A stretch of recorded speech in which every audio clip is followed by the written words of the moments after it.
दोस्तों नमस्कार। नवीन समाचार पर हम एक जल्दी में, क्योंकि अभी थोड़ी देर पहले ही भारतीय जनता पार्टी ने 5 नगर निगमों के अपने प्रत्याशी घोषित किए हैं, तो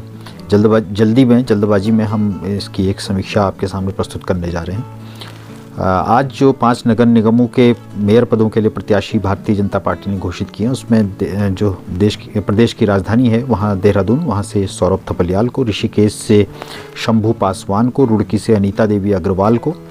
और हल्द्वानी से गजराज बिष्ट को और काशीपुर से दीपक बाली को टिकट दिए गए हैं। इस तरह से एक तरह से ब्राह्मण, अनुसूचित वर्ग को, वैश्य को, पंजाबी को और ओबीसी वर्ग को एक प्रतिनिधियों को इन 5 सीटों पर टिकट दिए गए हैं। लेकिन सबसे चौंकाने वाली बात यह है कि जो ओबीसी वर्ग से एक टिकट दिया गया है वो अनारक्षित सीट से दिया गया है, और ये जो टिकट है वो हल्द्वानी से गजराज बिष्ट का है। हल्द्वानी से गजराज बिष्ट की बात करें तो जब तक वे हल्द्वानी की सीट जो थी वो अनारक्षित थी, तब तक ये उम्मीद की जा रही थी कि गजराज बिष्ट जो है वहाँ से प्रबल प्रत्याशी हैं हल्द्वानी से भारतीय जनता पार्टी के। लेकिन जैसे नवीन वर्मा को वहाँ से टिकट दिया गया, नवीन वर्मा को जब पार्टी में शामिल किया गया, तो उसके बाद ये माना जा रहा था कि गजराज बिष्ट को साइडलाइन करने के लिए इस तरह के प्रयास किए गए हैं। और फिर जब हल्द्वानी का जो मेयर का आरक्षण है वो हट गया, यानी अनारक्षित हो गई हल्द्वानी की सीट, तो ये माना गया और ये कहा जाने लगा राजनीतिक हलकों में कि ये टिकट गजराज बिष्ट को न देने की वजह से इसको अनारक्षित किया गया है। इसके पीछे कारण ये गिनाए गए कि उनके जो कालाढूंगी सीट है हल्द्वानी, जिसमें अधिकांश काफ़ी बड़ा हिस्सा उसमें आता है, तो वहाँ के जो भारतीय जनता पार्टी के जो विधायक हैं, पूर्व काबीना मंत्री बंशीधर भगत, उनके साथ उनकी अदावत पुरानी है। इसके अलावा ऐसी भी चर्चाएं रही, इसमें सच्चाई कितनी है हमें नहीं पता। ये भी कहा गया कि प्रदेश के मुख्यमंत्री पुष्कर सिंह धामी के साथ भी गजराज बिष्ट के संबंध कुछ पुराने समय से कुछ खटपट रही है, इसलिए गजराज बिष्ट को टिकट भारतीय जनता पार्टी से मिलना मुश्किल है। इस कारण से टिकट काटा गया, इसलिए उनको साइडलाइन किया जाना तय है। लेकिन उसके बावजूद गजराज बिष्ट को टिकट दे दिया गया है। इसके पीछे कारण तलाशे जा रहे हैं, कारण समझे जा रहे हैं। ये स्थिति तब है जबकि जो वहाँ हल्द्वानी के मेयर हैं, निवर्तमान मेयर डॉक्टर जोगेंद्र पाल सिंह रौतेला,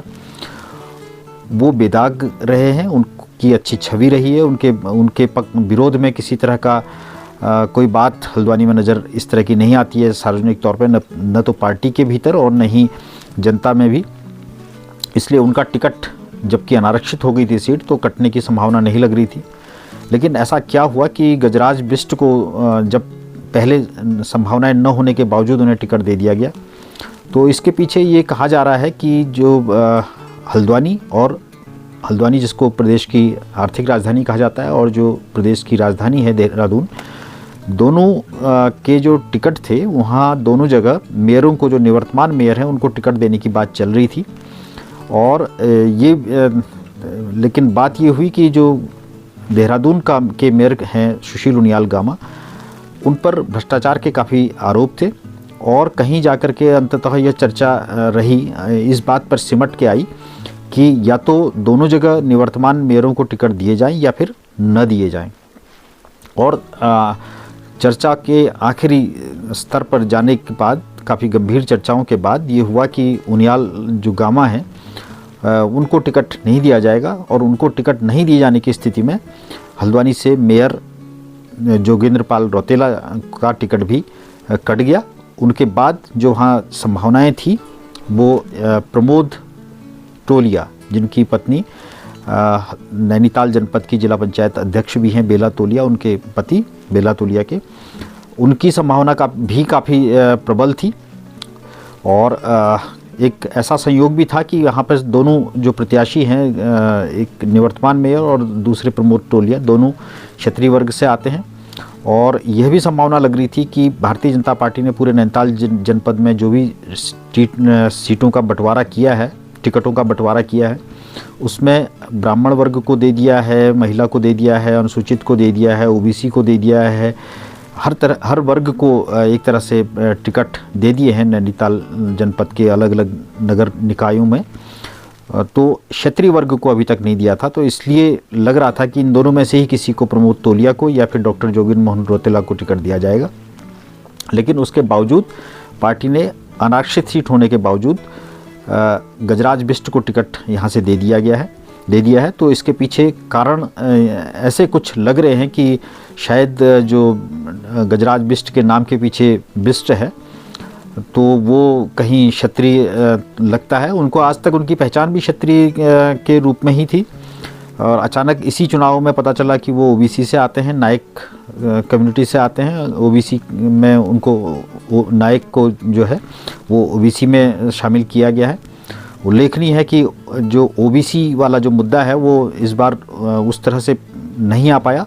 जबकि हम जानते हैं कि जो उत्तराखंड राज्य का आंदोलन हुआ था वो ओबीसी की वजह से ही हुआ था, क्योंकि उत्तराखंड में ओबीसी समुदाय के लोग हैं नहीं, और उत्तराखंड राज्य आंदोलन के दौरान भी 27% आरक्षण के वजह से ही आंदोलन यहाँ हुआ था। तो बहरहाल, तो एक तो शायद ये कारण हो सकता है, और दूसरा कुछ लोग ये भी कह रहे हैं कि दो बिल्लियों की लड़ाई में किसी तीसरे को बाजी मारनी थी, तो गजराज बिष्ट इस कारण से दोनों के बाहर, इसलिए उनको टिकट मिल गया। और एक ये भी कारण माना जा रहा है कि भाजपा में खासकर ये कहा जाता है कि यहाँ जिसकी चर्चा सर्वाधिक होती है टिकट मिलने की, उसे कभी भी टिकट नहीं मिलता, और जिसकी नहीं होती है उसको मिल जाता है। यह एक बात जो भाजपा में चली आ रही है, उसको गजराज को टिकट मिलने से ये बात एक बार फिर से ये दिखाई दे रही है। तो और दूसरा ये है कि जब गजराज को टिकट नहीं मिलने की बात हो रही थी, तो उससे तब से भी और उसके पहले भी कई सारे चुनावों से, पिछले खासकर विधानसभा चुनाव से, गजराज हमेशा से कालाढूंगी सीट से भाजपा के प्रबल प्रत्याशी होते थे, और बंशीधर भगत के होते हुए उनको टिकट मिलना वहाँ पर संभव नहीं लगता है। और वो काफ़ी लंबे समय से एक तरह से अपनी सहनशीलता भी बनाए हुए थे, पार्टी के प्रति समर्पण भी बनाए हुए थे, इसलिए भी उनके प्रति इस चुनाव से भी और पिछले चुनाव से भी एक तरह से जनता में भी और पार्टी के कार्यकर्ताओं के अंदर भी एक सहानुभूति की लहर वो साफ तौर पर दिखाई देती है। शायद इस सहानुभूति की लहर का फ़ायदा उठाने के लिए भी भाजपा ने गजराज को टिकट दे दिया हो। एक ये भी है कि जिस तरह से कांग्रेस पार्टी ने भी ललित जोशी को टिकट दिया है, एक अच्छा टिकट दिया है कि ललित जोशी भी जो हैं वो लंबे समय से कांग्रेस पार्टी से जुड़े हुए हैं, और एक तरह से निस्वार्थ रूप से जुड़े हुए हैं, और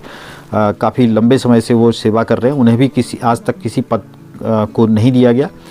तो इस एक तरह से ये भी हो रहा है कि गजराज और इन ललित जोशी के आमने सामने होने से एक यह संदेश भी जा रहा है कि दोनों जगह, दोनों पार्टियों ने इस बार जो अपने टिकट दिए हैं वो अपने समर्पित कार्यकर्ताओं को दिए हैं, और उसमें किसी तरह का विवाद होने की स्थिति नज़र नहीं आ रही है। हालांकि होता ही है, जिसको टिकट नहीं मिलेगा वो थोड़ा बहुत नाराज़गी करेगा, ऐसा नाराज़गी दिखाने का समय भी नहीं बचा है। ये भी हुआ है कि इस बार सरकार ने या चुनाव आयोग ने कहें कि उन्होंने बिल्कुल भी समय नहीं दिया है किसी को मन बनाने तक का कि वो चुनाव लड़े, और नामांकन की प्रक्रिया भी आसान नहीं है, काफ़ी चीज़ें उसमें करनी है। तो नामांकन के लिए भी कल को आखिरी दिन है, आज अंतिम समय में टिकट दिया गया है, तो किसी और दूसरे प्रत्याशी के लिए शायद इतनी जल्दी मन बनाना भी बहुत आसान नहीं होगा। हालांकि भाजपा से महेंद्र अधिकारी ने भी नामांकन पत्र हल्द्वानी में लिए हैं, तो हो सकता है कुछ दिलचस्प चीज़ें कल देखने को मिले। तो इन सारी स्थितियों के बीच में हल्द्वानी का चुनाव एक तरह से पूरी तरह से खुला हुआ है, पूरी तरह से हर तरह की संभावना से युक्त है। आगे देखते हैं क्या होगा। जैसे भी कुछ अपडेट्स हमारे पास होंगी ज़रूर हम आपके सामने आपके आएंगे। आपको हमारी ये प्रस्तुति अच्छी लगी होगी, अगर लगी है तो ज़रूर हमारे चैनल ये वीडियो को लाइक कीजिए और हमारे चैनल को भी सब्सक्राइब कीजिए, ताकि आगे से हमारी जो वीडियो है वो सबसे पहले आपको मिल सके। धन्यवाद, नमस्कार।